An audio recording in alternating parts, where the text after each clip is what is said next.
छत्रपती शिवाजी महाराजांच्या जयघोषात यड्राव येथे शिवज्योतीचे आगमन अत्यंत उत्साहपूर्ण वातावरणात करण्यात आले।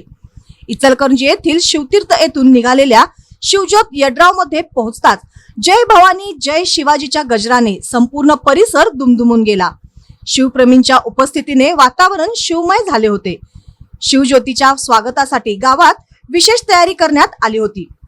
छत्रपती राजर्षी शाहू चौकात छत्रपती शिवाजी महाराजांच्या पुतळ्याचे विधिवत पूजन भारतीय जनता पार्टीचे जिल्हाध्यक्ष माजी जिल्हा परिषद सदस्य राजवर्धन नाईक निंबाळकर यांच्या हस्ते करण्यात आले।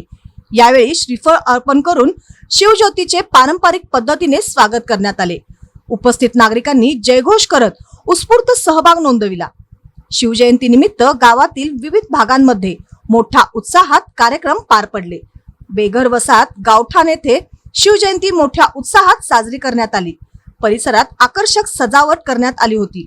यावेळी प्रदीप सांबरे, विनोद माने, संतोष साने, प्रवीण नेमिष्टे, भरत रोजे, राहुल दावाडे, अमोल ठाणेकर, पिंटू निउंगारे, बजरंग माने, दीपक झुटाळ, विजयानंद माने यांच्यासह अनेक शिवभक्त उपस्थित होते। एकूणच यड्राव परिसरात शिवजयंती निमित्त उत्साह, एकात्मता आणि छत्रपती शिवाजी महाराजांप्रती असलेली श्रद्धा याचे दर्शन घडले।